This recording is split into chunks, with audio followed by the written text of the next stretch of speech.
इस महीने अर्थात 26 जून से लेकर के 10 जुलाई 2025 तक के आपका मासिक प्रेडिक्शन क्या रहेगा। आषाढ़ शुक्ल पक्ष से लेकर के श्रावण कृष्ण पक्ष तक का आपको प्रेडिक्शन बताएंगे। साथ ही बताएंगे कि ये जो 12 राशियां हैं, मेष राशि से लेकर मीन राशि का फल क्या रहेगा और आपको ऐसे कौन से उपाय करना है या आपको ऐसी कौन सी बात ध्यान में रखनी है जिससे किसी भी प्रकार की त्रुटि ना हो और आप अपने जीवन को सुरक्षित भी रख सकें। सबसे पहले हम आते हैं मेष राशि पर। मेष राशि को इस महीने यात्रा से हानि के योग बन रहे हैं। लेखन कार्यों में उनको सफलता जरूर मिलेगी। स्त्री पक्ष का वर्चस्व बढ़ने वाला है।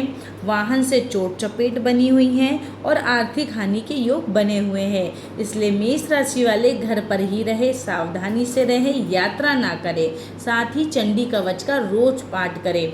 यदि यात्रा आवश्यक है तो ही करें और चंडी कवच का पाठ करके ही घर से बाहर निकले। और यदि यात्रा अनावश्यक है तो आप यात्रा ना ही करें तो ज़्यादा अच्छा होगा। दूसरी है वृषभ राशि। वृषभ राशि स्वजन व्यक्ति से दुख मिलेगा। अपना ही व्यक्ति अपने आप को या हमें जो है वो हर्ट करेगा। साथ ही शत्रु पक्ष की समाप्ति होंगी। जो आपके शत्रु बने हुए वो भी आपके अच्छे मित्र बन जाएंगे। संतान पक्ष का विशेष व्यय दिखा रहा है। इस महीने आपको अपने संतान के स्वास्थ्य का ध्यान रखना है। साथ ही धार्मिक अनुष्ठान होने के योग दिखाई दे रहे हैं। इस महीने आप अच्छे पूजन पाठ में लगे रहेंगे और आपका मन धर्म के कार्यों में लगा रहेगा।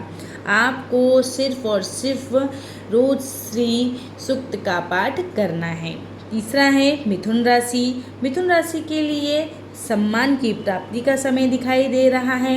लाभ दिखाई दे रहा है, वृद्धि दिखाई दे रही है। बुद्धि और विद्या में भी के क्षेत्र में भी सफलता दिखाई दे रही है। संतान के प्रति और पत्नी के पक्ष से कष्ट दिखाई दे रहा है। इस महीने मिथुन राशि के लिए सभी चीज़ें तो अच्छी हैं, परंतु वह अपने पत्नी और बच्चे के कारण कुछ न किसी प्रकार के कष्ट में लगा रहेगा। आपको गणेश जी की पूजा करनी है और गणेश अथर्वशीर्ष का रोज पाठ करना है। उसके बाद आती है हमारी कर्क राशि। संतान पक्ष को लाभ दिखाई दे रहा है। मानसिक पीड़ा दिखाई दे रही है। भूमि संबंधित कार्यों में सफलता है और मांगलिक कार्य भी निश्चित रूप से होंगे।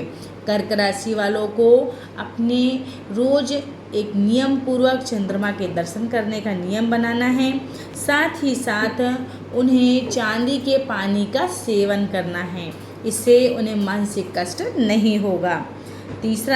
पांचवा है सिंह राशि। सिंह राशि के लिए पराक्रम वृद्धि के लाभ के योग है। संतान को कष्ट दिखाई दे रहा है। पारिवारिक सहयोग होगा और मातृ पितृ संबंधित पीड़ा होगी। हो सकता है कि सिंह राशि वाले इस बार अपने माता पिता को लेकर के चिंतित रहें। साथ ही अपने बच्चों के स्वास्थ्य को लेकर के भी चिंतित रहे। सिंह राशि वालों को आदित्य हृदय स्तोत्र का डेली पाठ करना है। 10 जुलाई तक की वो इस पाठ को बंद ना करें। साथ ही साथ हर रविवार के दिन गुड़ और मसूर की दाल का दान करें। उसके बाद आती है छठी राशि कन्या राशि। शत्रु पक्ष की प्रबलता, शिक्षा उत्तम है। लेखन में सफलता मिलेगी। गलत दिशा में लगाव बढ़ रहा है और दूर प्रवास का योग बन रहा है। इस बार जो यात्रा करेंगे कन्या राशि वाले तो उनको सफलता जरूर मिलेगी। कन्या राशि वालों को सिर्फ एक उपाय करना है। उन्हें श्री अथर्वशीर्ष का पाठ करना है और हर बुधवार के दिन गाय को, यदि खासकर काली गाय हो तो उसको हरी सब्जी का भोजन प्रदान करें। उसके बाद आती है तुला राशि। तुला राशि वालों के लिए विवाह संबंधित कार्य में सफलता दिखाई दे रही है। शारीरिक सुख मिलेगा। संतान को कष्ट दिखाई दे रहा है। व्यापारिक कार्य उत्तम रहेंगे। सभी कार्य अच्छे दिख रहे हैं तुला राशि के लिए, परंतु अपने बच्चे को लेकर के वे विशेष रूप से परेशान रहेंगे। इसलिए उन्हें लक्ष्मी जी की पूजा करनी है और एक चांदी का चौकोर टुकड़ा अपने जेब में रखना है। इससे उन्हें जल्दी ही सफलता मिलेंगी और संतान के जीवन में भी सुख की प्राप्ति होगी। उसके बाद आती है वृश्चिक राशि।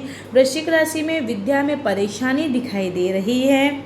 संतान को कष्ट दिखाई दे रहा है, स्वास्थ्य पीड़ा भी दिखाई दे रही है, परंतु यात्रा से लाभ है और कार्यों पर विशेष व्यय है। इस महीने इनका खर्च अधिक होगा और किसी न किसी प्रकार के कष्ट इनके जीवन में लगे रहेंगे। स्वास्थ्य से ये परेशान रहेंगे, इसलिए इन्हें हनुमान जी की सेवा करनी है और हो सके तो रोज़ सुंदरकांड का पाठ शाम के समय शंकर जी के या फिर हनुमान जी के समक्ष बैठ कर के करना है। उसके बाद में है धनु राशि।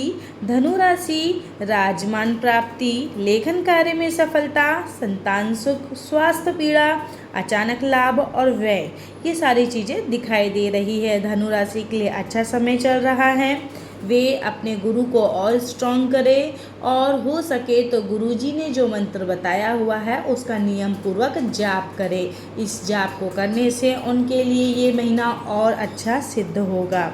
मकर राशि वालों के लिए पारिवारिक कष्ट दिखाई दे रहा है, संतान के लिए कष्ट दिख रहा है, लेखन कार्य में सफलता दिख रही है, व्यापारिक कार्य में सफलता दिख रही है। मकर राशि वालों को सिर्फ एक छोटा सा उपाय करना है। डेली सरसों के तेल का दिया पीपल के वृक्ष के नीचे लगाना है एवं लोहे से जुड़ी हुई सामग्री वो इस महीने लेंगे तो उन्हें सफलता जरूर मिलेगी।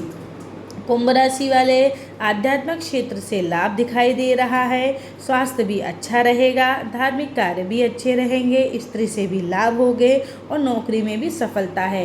कुंभ राशि वालों के लिए यह समय बहुत ही उत्तम होने वाला है।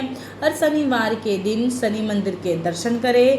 अपने लिए किसी भी प्रकार के इलेक्ट्रॉनिक्स से रिलेटेड सामान आप ला सकते हैं, वह सामान भी आपके लिए उत्तम रहेंगे। मोबाइल आदि खरीदने का भी आपके लिए अच्छा समय बना हुआ है।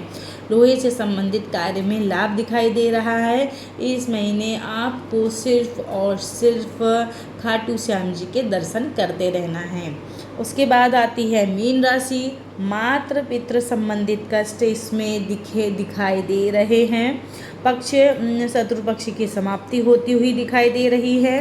वाहन यात्रा से नुकसान बने हुए हैं और स्वास्थ्य पीड़ा बनी हुई हैं।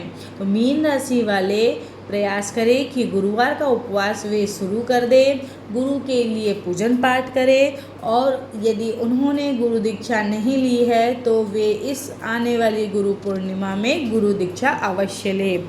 ये छोटे छोटे उपाय आपके महीने को और अत्यधिक सफल सुखद बनाएंगे।